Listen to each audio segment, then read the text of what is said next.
우리 함께 하나님의 말씀 에베소서 4장 22절에서 24절에 있는 말씀을 함께 보도록 하겠습니다. 신약성경 에베소서 4장 22절에서 24절에 있는 말씀입니다. 너희는 유혹의 욕심을 따라 썩어져가는 구습을 따르는 옛 사람을 벗어버리고 오직 너희의 심령이 새롭게 되어 하나님을 따라 의와 진리의 거룩함으로 지으심을 받은 새 사람을 입으라. 아멘. 오늘 안식일 말씀의 주제는 주께서 분부하신 명령입니다 라고 하는 말씀으로 함께 은혜를 나누도록 하겠습니다. 예수님께서 성경을 통해서 우리에게 명령하신 말씀은 여러 가지가 있지만 오늘은 우리에게 특별히 명령하신 말씀, 새 사람을 입으라 라는 말씀입니다. 그 의미는 어떤 의미일까? 또 다른 성경 말씀 고린도후서 4장 18절에 있는 말씀을 우리 함께 읽도록 하겠습니다. 우리의 시작. 우리의 돌아보는 것은 보이는 것이 아니요 보이지 않는 것이니 보이는 것은 잠깐이요 보이지 않는 것은 영원함이니라. 아멘. 하나님께서는 우리에게 보이지 않는 것을 보며 살아가라고 말씀하셨지요. 어제 저녁의 말씀의 주제였습니다. 보이지 않는 믿음의 눈을 가진 사람들. 그러기에 우리가 다시 눈을 성경으로 돌려야 한다라고 우리가 어제 말씀으로 살폈는데요. 사람들이 사는 세상 성경에서는 그것을 육적인 세계라고 부릅니다. 그리고 하나님이 존재하는 세계를 뭐라고 부르냐면 영적인 세계라고 부르는 것입니다. 이렇게 육적인 세계와 영적인 사이의 특별한 차이는 육적인 세계에서 살았지만 예수님을 만남으로 마음 가운데 예수님을 구주로 모시고 사는 사람은 삶이 변화된다는 것입니다. 급한 일보다 중요한 일을 먼저 하는 사람이 되는 것이고 육적인 일보다 영적인 일을 먼저 함으로 하나님이 나의 구주임을 증거하는 사람이 되겠다고 말씀해 주고 계십니다. 오늘 그랬던 성경 인물들을 통해서 예수님이 우리에게 보여주신 모본의 믿음, 보이지 않는 것을 바라보며 걸어가는 사람의 삶의 특징, 예수님께서 우리에게 명령하신 새 사람을 입으라고 하신 그 사람의 모습들을 오늘 나의 삶으로 적용할 수 있는 믿음의 시간이 되기를 간절히 소망합니다. 성경 창세기 12장으로 넘어가 보면 아브라함이라고 하는 한 인물이 나옵니다. 아브라함의 고향이 혹시 어딘지 기억하시나요? 갈대아 우르였습니다. 갈대아 우르라고 하는 뜻을 찾아보니 갈대아 우르라는 말은 갈대인들이 살고 있는 우르라는 뜻이었습니다. 그럼 도대체 왜 그 사람들의 이름을 명칭으로 놓고 그 지역의 이름으로 삼았을까? 그 이유는 다음과 같았습니다. 티그리스 강과 유프라테스 강 하류 유역에 바벨론과 페르시아만 사이에 있는 갈대아 우르는 대표적인 성읍이었습니다. 산업과 종교의 중심지였을 뿐만 아니라 고고학적 발굴을 통해 깨달았던 것은 지금으로부터 수천 년 전에 그곳에 수세식 화장실이 있었습니다. 엄청난 것입니다. 조선시대에도 없었던 수세식 화장실이 아브라함이 살았던 시대에 있었다는 사실은 우리에게 깜짝 놀랄만하게 할 만한 일입니다. 얼마나 번영되었던 도시인 것을 단면적으로 보여주고 있다는 것입니다. 그뿐만이 아니에요.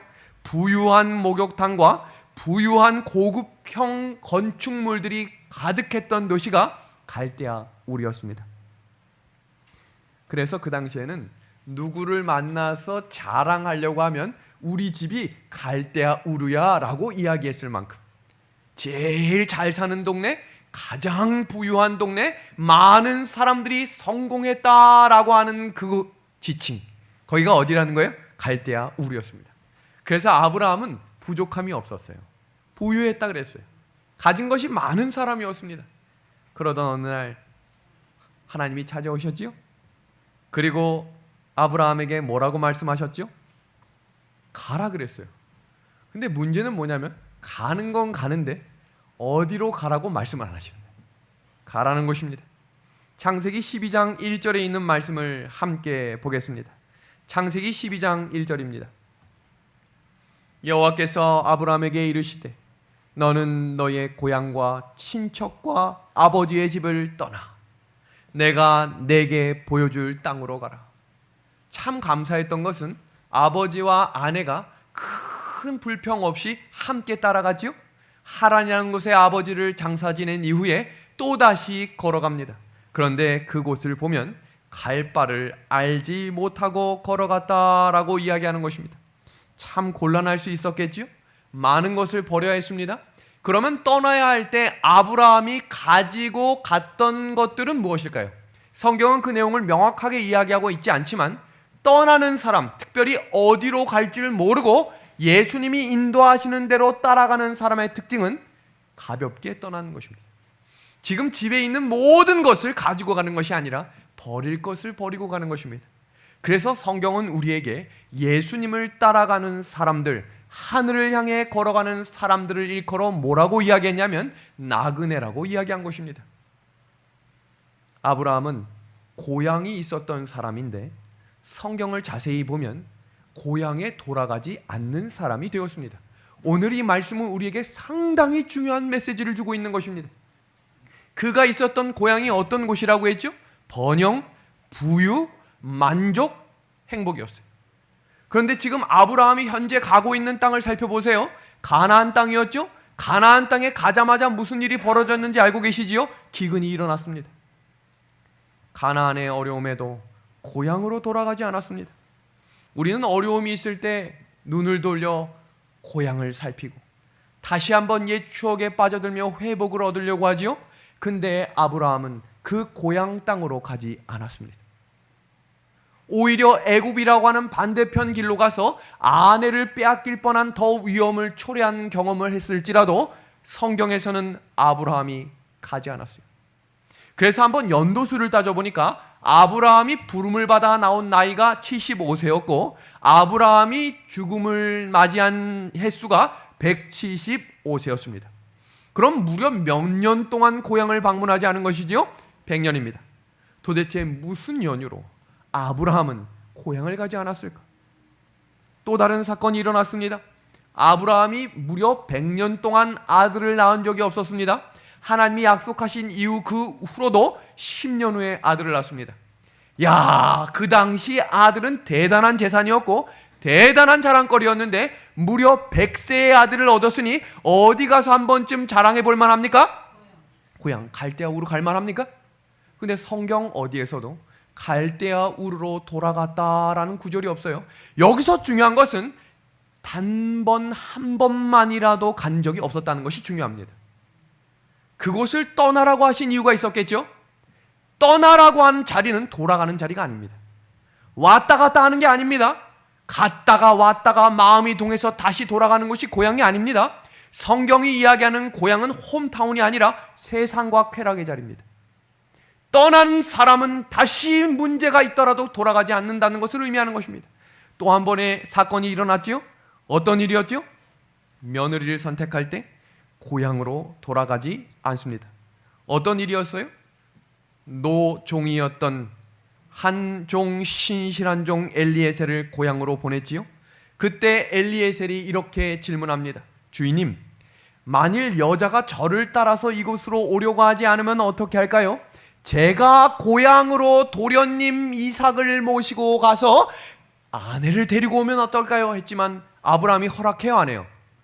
이거 한번 궁금해하신 적 없으세요? 왜 아브라함은 그토록 자기의 발걸음을 고향으로 옮기지 않았을까? 끝내 가지 않았습니다. 종만 혼자 갔지요? 아들도 허락하지 않았습니다. 홀아비가 될지라도 그 고향 땅엔 가는 것이 아니라는 절대적인 믿음을 가지고 있었습니다. 마지막 네 번째입니다. 사람이 죽기 전이면 한 번쯤 고향 땅 가볼 만하지 않을까요? 무려 몇 년 동안 안 갔다고요? 100년입니다. 거리가 멀어서 안 갔을까요? 돈이 많이 들어서 안 갔을까요? 가는 길이 위험해서 안 갔을까요? 세 가지 다 아니에요. 다 갈 수 있었고 여러 번 기회가 있었어요. 그러나 아브라함은 그때마다 가지 않았습니다. 왜 제가 오늘 성경 말씀 주께서 우리에게 분부하신 명령이 있습니다 라는 말씀을 설명하면서 왜 고향으로 돌아가지 말라고 하는 이야기를 끊임없이 반복해서 하는 것일까? 아브라함은 갈 수 있었지만 가지 않았던 것입니다. 그 말씀을 히브리서 11장에서는 분명하고도 명확하게 우리에게 제시하고 있습니다. 히브리서 11장 15절에서 16절에 있는 말씀입니다. 우리 한번 같이 읽어볼까요? 그들이, 같이 읽어보겠습니다. 시작. 그들이 나온 바 본향을 생각하였더라면 돌아갈 기회가 있었으려니와. 있었대요, 없었대요? 여러 번 있었어요. 그런데 가요, 안 가요? 안 갔어요. 그 이유를 뭐라고 설명하는지 보겠습니다. 그들이 이제는 노란 글씨 같이 읽겠습니다. 시작. 더 나은 본향을 사모하니 곧 하늘에 있는 것이니라. 하나님의 부르심에 순종함으로 고향을 떠났던 아브라함은 두 번 다시 그곳을 돌아보지 않았어요. 갈 수 있는 기회가 여러 번 있었지만 죽을 때까지 믿음을 따라 살겠다고 고백한 아브라함은 가지 않았습니다. 성도 여러분, 주님을 믿기로 결심하셨습니까? 그럼 그 길을 끝까지 지켜주시기를 성령 하나님께 구하시길 바랍니다. 흔들리는 게 아닙니다. 기분 나쁘다고 돌아가는 자리가 아닙니다. 마음이 낙심했다고 떠나는 자리가 아닙니다. 이 자리는 힘들고 어렵고 낙심될 그때라도 예수님을 믿는 믿음을 가진 사람은 떠나지 않는 자리, 그 자리가 바로 하나님의 약속의 자리임을 기억하기를 소망합니다. 고향은 회귀 본능이 있어요. 연어 아시죠? 죽더라도 돌아가죠. 여우도 회귀 본능이 있는 거 아십니까? 죽을 때 고향을 향해 고개를 놓는다라는 말 들어보셨나요? 하물며 사람도 고향에 대한 향수가 있어요. 그래서 가끔 지나갈 때 오징어 다리 굽는 냄새, 족발 냄새, 막 여러 가지 음식물 냄새를 맡을 때 코로 들어오는 예전의 향수 같은 냄새들이 일어나는 것은 당연하지만 그때마다 결심하는 것입니다. 떠나는 것입니다. 그 자리를 떠나는 거예요. 그것이 무엇이냐면 성경은 벌이라는 것입니다. 그것이 하늘 가는 여정을 걸어가는 믿음의 사람들의 삶 속에 버리는 훈련이 있어야 합니다. 성도 여러분, 우리 예수님 다시 오시는 그날 기다리신다고 하셨죠? 저는 이 땅에 미련이 많이 없어요. 예수님 오시면 좋겠다고 계속 기도합니다. 그러면 모으는 것이 습관이 되면 안 돼요. 하나씩 내버리는 훈련을 해야 합니다. 제 아내가 끊임없이 제 책장에 있는 책을 버리라 버리라라고 이야기하고 있어요. 어느 때는 출장을 다녀오면 어디 페이지에 꽂혀있던 책이 사라지고 없습니다.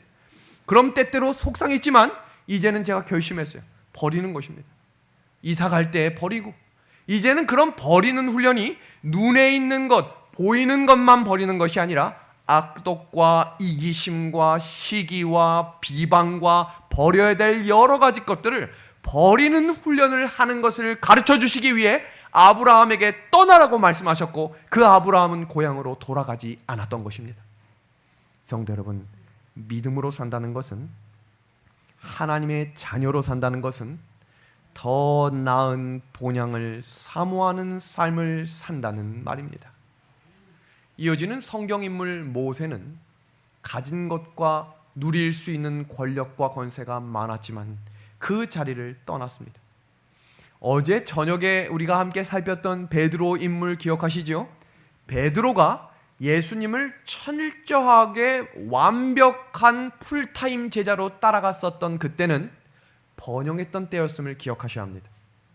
지금 예수님을 따라가는 사람들은 빈곤하고 가난하고 처절하고 먹을 것이 없어서 예수님밖에 없다 떠난 사람들이 아닙니다.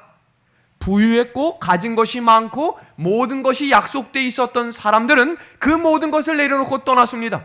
누가복음 5장에서 예수님을 완전히 따라가기로 결심한 베드로의 손에는 몇 주 동안 먹을 수 있는 그물이 터질 만큼의 고기들이 있었어요. 그걸 버린 겁니다. 예수님을 따라가는 사람들은 가진 것이 없기 때문에 따라가는 것이 아니라 그 가진 것보다 더 소중한 것을 발견했기 때문에 성경은 감추인 보화를 사기 위해 모든 것을 팔았다고 우리에게 가르쳐주고 있는 것입니다. 베드로가 고백한 말 볼까요? 주여 나를 떠나주십시오 라고 이야기했습니다. 이 말의 의미는 예수님 저를 떠나주세요 라는 말이 아니라 저는 더 이상 아무것도 할 수 없는 존재입니다. 예수님만 의지하며 걸어갑니다. 예수님 저를 도와주십시오. 이 고백입니다.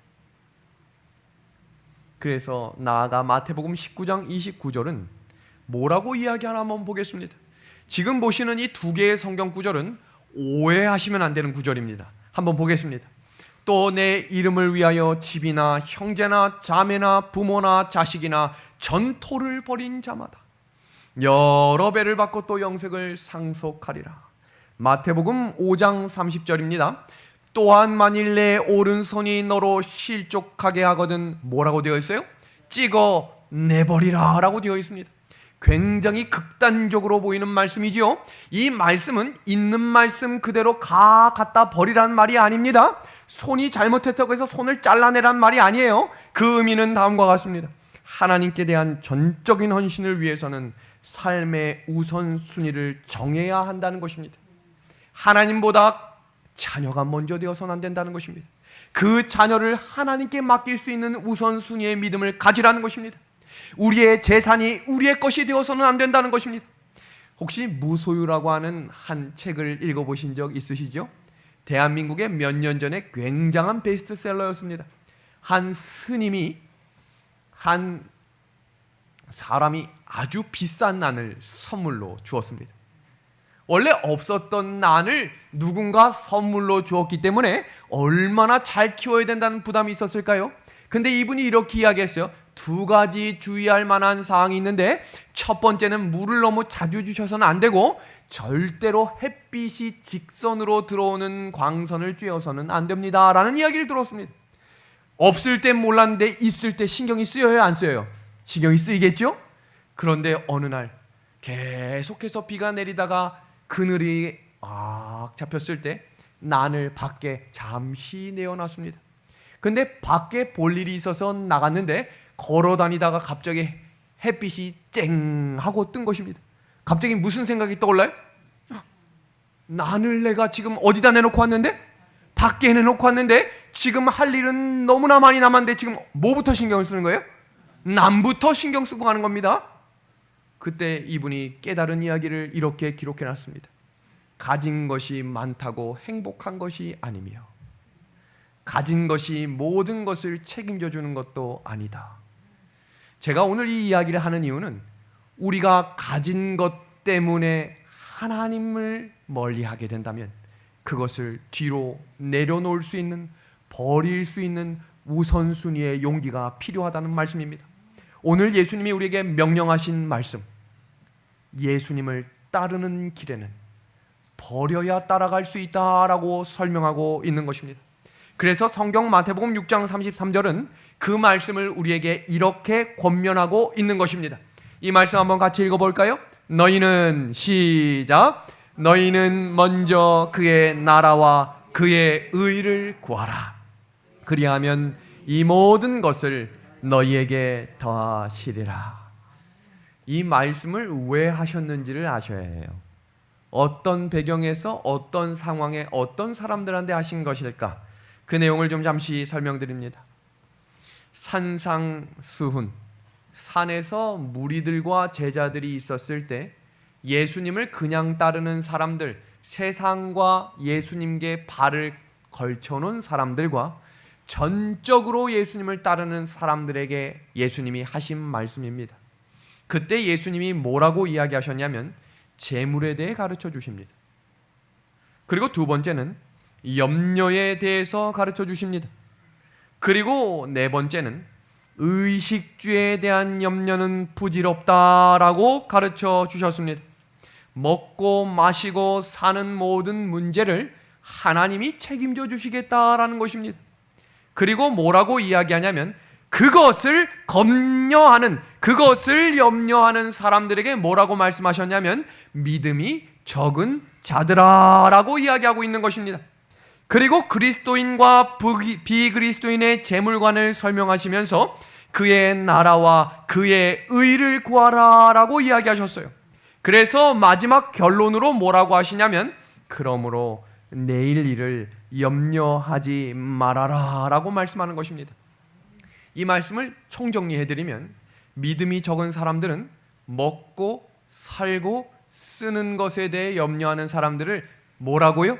믿음이 적은 사람입니다. 믿음이 없는 사람이 아니에요. 믿음이 적은 자들아라고 이야기하며 그들에게 그 길을 극복하는 방법을 우선순위 중에 무엇을 먼저 따라가라는 거예요? 그의 나라와 그의 의를 따라가면 뭐 해주시겠다는 거예요? 책임져 주시겠다는 겁니다. 더하여 주시겠다는 것입니다. 그러면 하나님께서 구하라라고 하신 그 의라고 하는 것이 무엇일까? 한자를 조금 번역합니다. 내 위에 양을 올린다라고 하는 것을 의라고 이야기합니다. 성경에서 말하는 의의 개념은 율법이나 도덕적인 개념을 말하는 것이 아니에요. 성경이 말하고 있는 의의 개념은 관계입니다. 관계. 하나님과 나와의 관계를 올바로 정립하고 하나님께 나의 염려를 맡기는 순간 그 사람을 뭐라고 이야기하시냐면 의롭다라고 표현하고 있는 것입니다. 그 말씀을 로마서 1장 17절은 이렇게 설명합니다. 오직 의인은 무엇으로요? 믿음으로 말미암아 살겠다라고 하는 이 말씀은 의롭게 살겠다는 것이지요. 그 의롭게 사는 사람은 내 어깨 위에 누구를 모시고 가는 거예요? 예수님입니다. 그래서 예수님은 나를 따라오려거든 자기 뭐를 지고 오라고 그랬지요? 십자가를 지고 오라고 하는 것입니다. 성도 여러분, 십자가를 지는 사람은 여러 가지 더블백이나 핸드백이나 다른 여러 가지 짐들을 들고 갈 수가 없어요. 왜냐하면 십자가 하나만 지고 가기에도 감당하기 어려운 일들이 많기 때문입니다. 그런데 자꾸 우리는 십자가를 내려놓고 세상의 더블백과 핸드백과 가방을 들고 그 안에 필요 없는 물건들을 가득 짊어지며 뭐라고 이야기해요? 힘들다, 무겁다, 하고 싶지 않다. 그런 우리에게 이렇게 말씀하십니다. 죄인이 어떻게 의롭게 될 수 있을까? 우리는 오직 그리스도 예수님을 통해서만 하나님과 화목될 수 있다. 성도 여러분, 성경에 1900번이나 반복해서 나오는 단어가 있습니다. 그 단어는 바로 이 단어입니다. 돌아오라. 나에게 돌아오라. 수고하고 무거운 짐진 자들아 다 내게로 오라. 성령과 신부가 말하기를 뭐라고 말씀하세요? 오라 그러십니다. 그리고 시편 95편 6절에 오늘 예배로의 초청 말씀 들으셨죠? 우리가 굽혀 경배하며 무릎을 꿇자 하기 전에 어떤 명령을 하셔요? 오라라고 명령하십니다. 그리고 베드로를 부르실 때도 예수님이 뭐라고 말씀하셨어요? 오라라고 이야기하셨어요. 죽어 있었던 나사로를 다시 살리실 때 뭐라고 말씀하신지 아십니까? 오라라고 말씀하셨습니다. 그리고 예수님이 우리를 부르시는 그 자리를 성경은 뭐라고 표현하고 있냐면 좁은 문과 좁은 길이라고 표현하고 있는 것입니다. 왜 좁은 문이고 왜 좁은 길인지를 잠시 설명드리겠습니다. 아브라함이 걸었던 길, 모세가 걸었던 길, 믿음으로 걸어가는 길 모두는 좁은 길이었다라고 이야기합니다. 자, 이 그림을 한번 볼까요? 지금 보시는 이 장면은 무슨 레저나 스포츠를 즐기고 있는 모습이 아니라 생존입니다. 먹을 것을 사기 위해 길이 이 길밖에 없기 때문에 나가는 사람들, 그리고 학교를 가야 하는데 모든 다리가 끊어져서 학교를 갈 때 목숨을 걸고 걸어가고 있습니다. 지금 이곳도 외줄 타기로 인도네시아 상하이 탕정 마을에 다리가 무너져서 줄이 하나밖에 없는데 어떤 사람은 우측에 어떤 사람은 좌측에 걸쳐서 한 발자국 한 발자국 걸어가고 있는 것입니다. 세 번째 사진은 더 황당합니다. 지금 여기서 발 한 번 잘못 디디면 저기 50m 낭떠러지로 떨어져야 하는데 길이 이 길밖에 없어요. 그러니까 어린이, 아이, 노인 할 것 없이 모두가 조심 걸어가고 있습니다. 마지막 이 길은 너무나 황당한 길입니다. 이 길은 지금 예루살렘 근처에서 팔레스틴 군인과 이스라엘 군인이 전쟁 대치 중인 상황 속에 한 어린이가 학교에 등교하고 있는 모습입니다. 그 뒤에 지금 총을 겨누고 있는 이 장면 속에 너무나 위험한 이 장면, 성경은 우리에게 예수님을 믿고 따르는 길이 평안하며 형통하다라고만 이야기하고 있지 않고 좁고 협착하며 그 문이 너무 작다라고 이야기하며 걸어가는 길길마다 어려운 일이 있을 수도 있다. 그러나 감당할 만한 능력과 힘을 더해주겠다고 약속하신 것입니다. 성경 말씀입니다. 좁은 문으로 들어가라. 멸망으로 인도하는 문은 크고 그 길은 넓어 그리로 들어가는 자가 많고 생명으로 인도하는 문은 뭐라고 되어 있어요? 좁고 길이 협착하여 찾는 자가 적음이라. 성경에서는 짐을 내려놓으라고 했지 살이 찌면 안 된다고 이야기하지 않았어요. 등치가 크면 그 문에 못 들어간다라고 이야기하지 않았어요. 그 말은 우리가 짊어지고 있는 것을 무엇인지 점검하라는 것입니다. 여기 그림 중에 낙타가 있지요? 성경 말씀 중에 부자가 하늘나라 들어가는 것이 낙타가 바늘귀에 들어가는 것보다 어렵다라고 하는 이 말씀을 많은 성도들이 오해하며 살아갑니다. 부자는 하늘나라 못 간다, 그런 말이 아니에요. 그럼 가난하면 하늘나라 갑니까? 그것도 아니거든요. 그 당시 부자는 하나님이 축복을 내려주신 선물이라고 되어 있거든요. 그런데 왜 부자는 하늘에 가는 것이 이렇게 어렵다고 했을까? 당시에 성에 많은 문들이 있었어요. 그 문들 중에 천공문이라고 하는 문이 있었는데 그 문은 낙타가 들어갈 수가 없었습니다. 들어가려면 그 낙타는 무릎을 꿇고 기어가야 했고 그 등 뒤에 있는 모든 짐들이 내려놓아야만 들어갈 수 있는 문들이 있었습니다. 전쟁이나 전시에는 모든 문들을 통제하고 그 문만 열어놨기 때문에 낙타가 바늘귀, 천공문입니다. 그 문의 이름이 바늘문이었어요. 그래서 그 문에 들어가기 위해서는 뭘 내려놓아야 된다는 거예요? 세상의 짐을 내려놓아야 그 문을 통과할 수 있음을 설명하신 것입니다. 버려야 한다는 것이지요. 성도 여러분, 예수님을 따르긴 따르지만 여전히 버리진 못하겠습니다. 이 말은 예수님은 따라가지만 하늘나라엔 안 가도 괜찮습니다라는 말과 같은 말입니다. 사이언스 오브 타임즈라고 하는 한 매거진에서 그 장면을 이렇게 설명합니다. 저들은 험한 길과 좁은 길을 바라보기는 한다. 그러나 이기적인 쾌락과 세상에 대한 사랑과 교만심과 성화되지 못한 야망이 구주와 저들 사이에 담을 쌓아놓는다. 저들은 선을 사모하고 그것을 얻기 위하여 어느 정도 노력은 하지만 선을 택하지 않고 모든 것을 희생하여 선을 얻으려는 확고한 목적을 갖지는 않는다. 성도 여러분, 성경은 예수님을 따라가는 사람들에게 버리라고 말씀하시며 희생의 자리에 참여하라고 이야기하셨어요. 그런데 우리들은 때로는 희생하는 자리는 잠시 내려놓고 포기하는 자리 대신 잠시 세상으로 돌아가 절대로 고향에 돌아가지 않았던 아브라함은 특별한 사람이라고 이야기하고 계시지는 않으시나요? 성경은 그런 우리들에게 무거운 것과 얽매이기 쉬운 죄를 벗어버릴 수 있는 사람이 되라고 이야기합니다. 히브리서 12장은 히브리서 11장을 총정리하는 구절입니다. 그래서 첫 구절 시작하는 단어가 뭐로 시작합니까? 이름으로지요. 히브리서 11장에 등장하는 믿음의 선배들의 이야기를 이야기하며 그들의 발걸음을 한 문장으로 이렇게 정리하는 것입니다. 경주하는 사람이다. 그 경주하기 위해서는 무거운 것과 얽매이기 쉬운 죄를 벗어버려야 한다는 것입니다. 지금 보시는 이 그림, 이 사진이 혹시 누구인지 아시나요? 지금 종아리 근육만 보여드리고서는 이 사람이 누구인지 맞추기 어렵겠지만 이 신발을 자세히 보시길 바랍니다. 이 신발은 전 세계에 하나밖에 없는 신발입니다. 왜냐하면 한 스포츠 업체에서 이 선수만을 위해 제작한 신발이기 때문이고 이 선수는 이 신발을 신고 전 세계 육상대회에서 무려 24번이나 우승을 하며 금메달을 땁니다. 그럼 이 사람은 누구일까요? 우사인 볼트입니다. 왜 사람들은 이 사람의 신발에 그렇게 집중할까요? 이 사람이 전 세계 세계 신기록을 가지고 있는 사람인데 뛰었다 하면 점점 시간이 줄어드는 것입니다.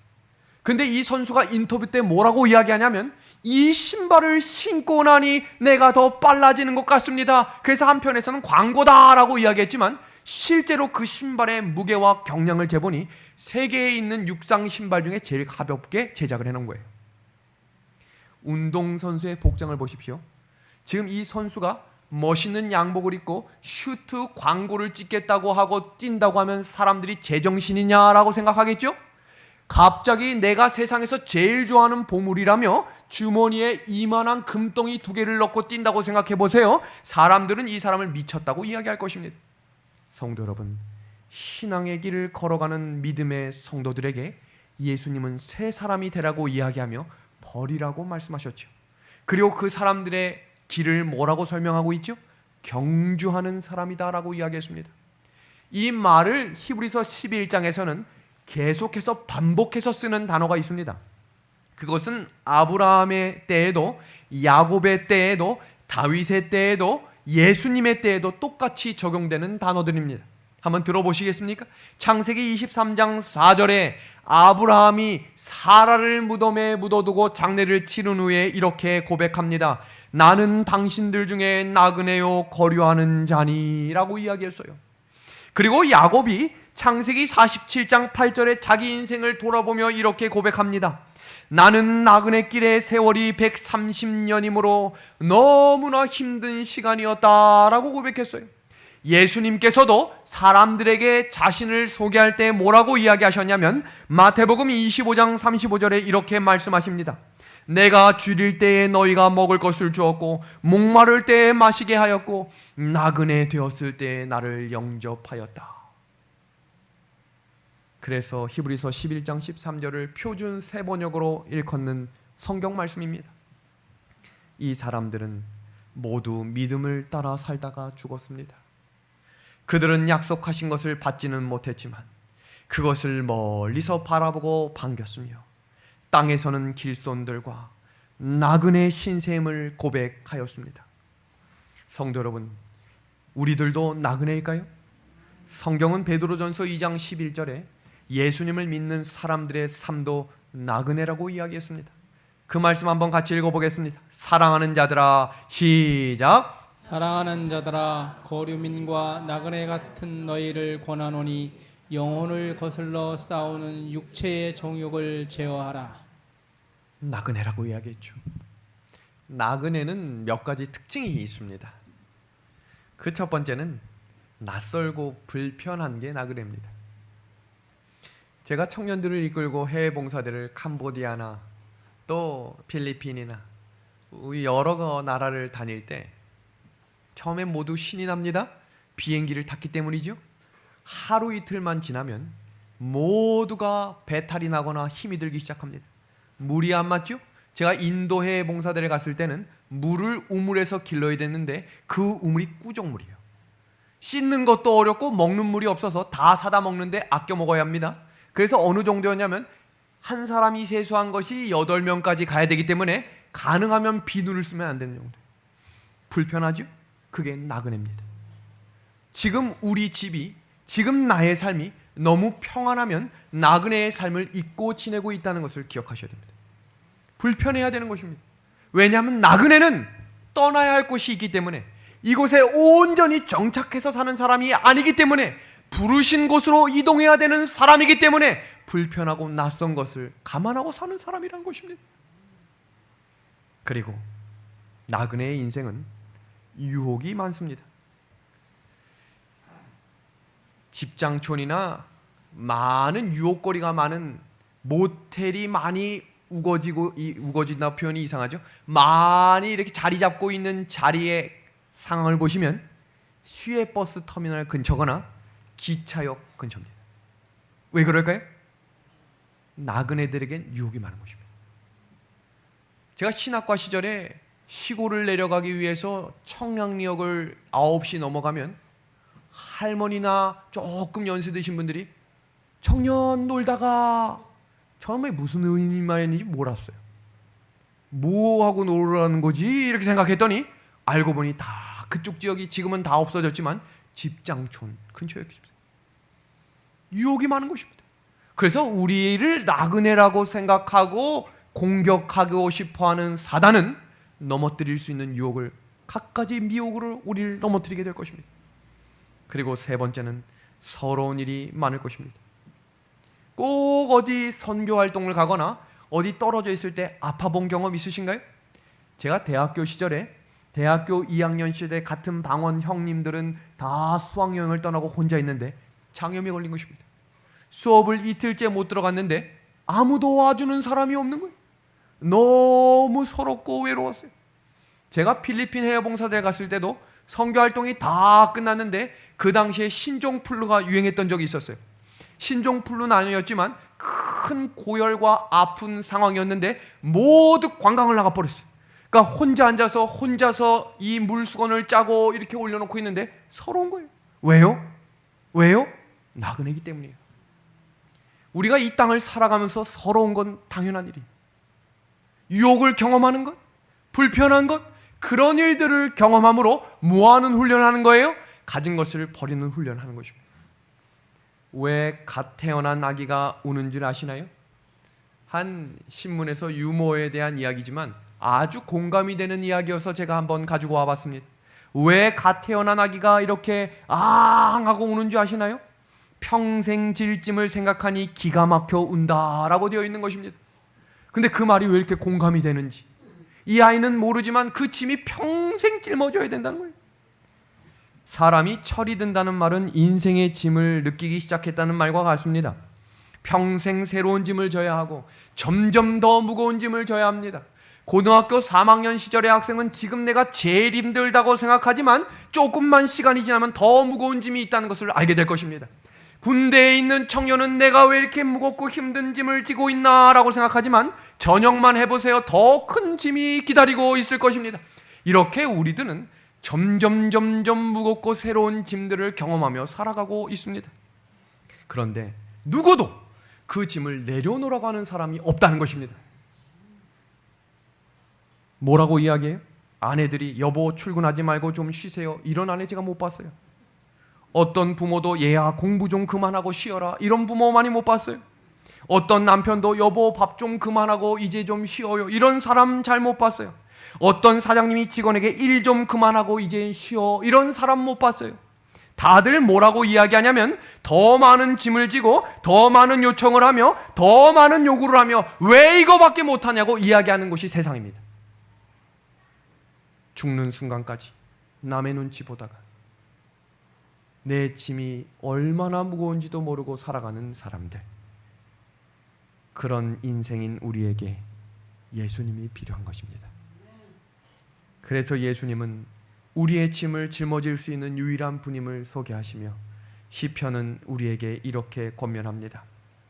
날마다 우리 짐을 지시는 주, 곧 우리의 구원이신 하나님을 찬송하리로다. 우리의 짐을 져주시는 짐꾼 되시는 예수님을 찬양합시다. 짐 중에 제일 무거운 짐은 죄짐임을 기억하셔야 합니다. 이 짐은 우리 스스로 감당할 수 없기 때문에 침례요한은 그분에게 세상 죄를 지고 가는 어린 양이라고 소개한 것입니다. 성도 여러분, 그 짐을 버리라고 우리에게 이야기하십니다.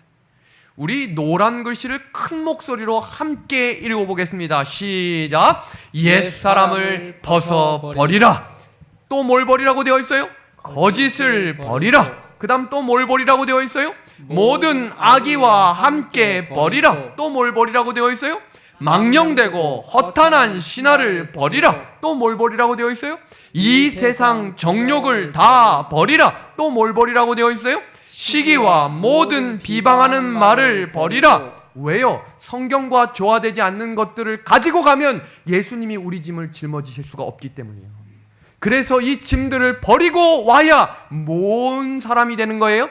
새 사람, 예수님의 길을 따라가는 사람이 되는 것입니다. 성도 여러분, 공익광고협의회에서 수위에는 주머니가 없다라는 글을 광고로 낸 적이 있습니다. 얼마나 많은 돈을 가지고 계셔야 더 만족하시렵니까? 죽는 사람의 주머니에는 아무것도 가지고 갈 수가 없어요. 그래서 세상의 욕심과 정욕을 버리라고 이야기한 것입니다. 가만히 보면 우리가 쓰는 물건들은 다 싼 겁니다. 찻장을 보면 비싼 그릇은 다 안쪽 구석에 있고 손님 올 때만 가끔 꺼냈어요. 그리고 싼 그릇은 매일매일 씁니다. 비싼 옷은 저 구석에 있고 싼 옷들은 널브러져 있어서 어느 때나 걸치고 입죠. 결국 사용하는 것은 우리가 사용할 수 있는 가장 적당한 것임을 기억해야 합니다. 인생은 빈손으로 왔다가 빈손으로 가는 것입니다. 그런데 빈손으로 온 인생이 지금은 너무나도 많은 것을 소유하고 살아갑니다. 꼭 필요한 것보다는 필요하지 않은 것을 더 많이 가지고 그것들 때문에 돈 쓰고 마음 쓰고 걱정 근심 가득 안고 힘들게 살아갑니다. 성도 여러분, 재림교인은, 재림 성도들은 더 많이 소유하고 더 많이 모으려고 하지 말고 하나씩 둘씩 버리며 살아가야 합니다. 눈에 보이는 것도 버리고 보이지 않는 마음의 것도 버려야 합니다. 재림 나그네들은 그렇게 단출하게 살아야 하는 인생들입니다. 예수님의 제자 중에 세리, 레위, 마태를 기억하시나요? 마태도 예수님의 제자인데 출신은 세리 출신이었지요. 예수님께서 장차 초기 교회 시대에 능력으로 복음을 전할 제자들을 뽑으실 때 아무나 뽑았을까요?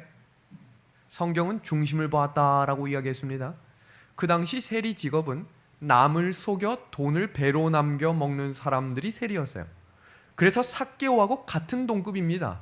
그래서 성경에서 세리를 지칭할 때 세리하고 누구를 동급으로 여기냐면 창기를 동급으로 여겨요. 그러니까 정말로 사람들이 업신여기는 사람이죠. 그 당시에는 증인을 세울 때 그 장면을 봤던 사람들을 증인으로 세웠죠. 그런데 그 증인 중에 세리는 증인도 안 됐어요. 그 말은 무슨 말이에요? 증인조차 할 수 없는 인간 취급 못 받는 사람, 그 사람이 세리였습니다. 그런데 예수님은 그 취급받았던 사람 레위를 왜 부르셨을까? 한번 생각해 보겠습니다. 예수님이 세리 레위를 부르시고 여러 말이 나오지 않아요. 성경에서 이렇고 이렇고 이러니까 함께 가자. 지금 우리가 처음 읽었던 창세기 12장 1절 기억하시나요? 아브라함을 부르실 때 내 계획이 이렇고 이렇고 이렇고 이러니까 떠나라, 이런 말 없이 앞뒤 문맥 없지요? 떠나라 그랬지요? 지금 이 장면을 보세요. 세리 레위를 만난 지 얼마나 됐다고? 하시는 말씀 보세요. 알페오의 아들 레위가 세간에 앉아있는 것을 보시고 저에게 이르시되 나를 쫓으라. 근데 더 신기한 장면이 나오죠. 갑자기 레위 마태가 어떻게 합니까? 쫓았다. 영감의 글은 레위는 마음 가운데 언제나 회개하는 마음으로 살았지만 그는 돈에 대한 욕심도 가지고 있었다고 되어 있어요. 그러니까 어떤 사람인 거예요? 둘 다 갖고 싶은 거예요. 양심도 따라가고 싶고 돈도 가져가고 싶고. 그런데 어느 날 침례요한의 설교를 들었습니다. 회개하라, 천국이 가까웠다. 그 마음 가운데 결심할 시간이 왔습니다. 어떤 마음이에요? 내가 예수를 따라야겠다. 예수님이 왔기 때문에 따라간 게 아니라 마음의 결심으로 정직한 양심으로 회개하는 심령으로 살았던 레위 마태를 예수님이 부르신 것입니다. 그때 보세요. 이 사람이 속여서 가진 돈 다 가지고 따라갔나요? 다 버리고 따라갑니다. 무슨 말이에요? 그렇게 번 돈은 예수님 따라가는데 아무 의미가 없다는 말입니다. 사용할 가치가 없다는 거예요. 자, 보겠습니다. 베드로에게 야, 그물이 터질 만큼 되어 있으니 저 고기 빨리 팔아서 선교 자금으로 쓰자. 빨리 판 다음에 날 따라와라고 하셨나요? 아니요. 그거 다 버렸어요. 배도 버렸고 그물도 버렸고요. 그때 받았던 모든 물고기도 버렸어요. 그랬기 때문에 오병이어를 경험한 거예요. 성도 여러분, 세상의 방법으로 돈을 버는 것, 남을 속이거나 정직하지 못하거나 조금 무언가를 변형해서 남들 눈을 속여서 하는 것은 옳지 못합니다. 잘못된 것입니다. 사업도 그래서 정직하게 해야 합니다. 하나님이 보시기에 아름다운 사람의 모습으로 직장, 사업장, 사람과의 관계 정직하게 해야 합니다. 그런 사람에게 하나님은 부르십니다. 따라오라. 그때 믿음을 가지고 따라갔던 레위 마태, 다 버리고 갔지만 구전과 역사책을 보니까 그 당시 세리의 때 쓰던 고급 만년필이 있었대요. 그걸 하나 들고 따라갑니다. 그리고 뭘 적었어요? 예수님의 행적을 기록해서 사복음서 중에 가장 조직적이며 가장 체계적인 예수님의 행적을 기록한 마태복음의 저자가 된 것입니다. 성도 여러분, 세상을 살다가 돈 많은 사람으로 펜트하우스엔 살지만 사람들에게 외면받고 외로움 가득한 인생 속에서 아무도 찾아오지 않는 장례식장에 걸어가기를 원하십니까? 그 장례식장은 아무것도 가지고 갈 수 없는, 수위에는 주머니가 없는 그 자리에 걸어가는 것입니다. 그러나 레위는, 마태는 모든 것을 버려두고 예수님을 따라가며 예수님만 바라보며 모든 것을 버림으로 하늘 갈 준비를 하는 나그네가 되었다는 사실입니다. 성도 여러분, 오늘 말씀을 정리하며 너무나 중요한 말씀을 같이 나누고자 합니다. 그 당시에도 지금도 변함없이 많은 사람들은 예수님의 재림을 기다리지 않습니다. 그러나 성경은 우리에게 그 길을 기다리며 그 재림을 준비하며 그 길을 따르는 버리는 훈련을 하라고 이야기합니다. 한 신문 기사에 새빵살이는 집에 나무를 심지 않는다라고 되어 있었어요. 제가 얼마 전에 한 중학교 기도주일 인성주간을 다녀왔습니다. 잠시 머무는 한 집에서 제가 집이 마음에 안 든다고 이걸 바꾸고 저걸 바꿨겠어요? 아유, 햇빛이 들어오니까 커튼을 좀 달아야겠다 했겠습니까? 아무것도 하지 않았어요. 왜냐하면 잠시 머무는 곳에서는 그 눈에 보이는 것들이 다가 아니기 때문입니다. 성도 여러분, 믿음의 길을 걸어가시기를 소망합니다. 버리는 길을 따라가십시오. 예수님이 버리라고 한 눈에 보이지 않는 것들을 버리십시오. 그래야 우리가 그 길 속에 예수님을 경험하게 되므로 예수님과 하늘에서 만나는 은혜를 경험하게 될 것입니다. 마가복음 10장 21절의 말씀을 읽으며 오늘 말씀을 정리합니다. 부자 청년 다 가지고 교회 열심히 다녔지요. 사람들에게 인정받았지요. 부족한 게 없었어요. 근데 예수님은 한 가지가 부족하다고 이야기했어요. 그것이 그 한 가지를 버리지 못했기에 그는 예수님으로부터 영원히 떠나게 되었습니다. 믿음의 하늘 가족 여러분, 버려야 할 것이 무엇입니까? 그것을 믿음으로 버리십시오. 그리고 예수님을 따르십시오. 그것이 이 안식일 우리에게 분부하신 하나님의 명령임을 믿으며 이 안식일도 예수님과 함께 동행하기를 우리 예수님의 이름으로 간절히 소망합니다.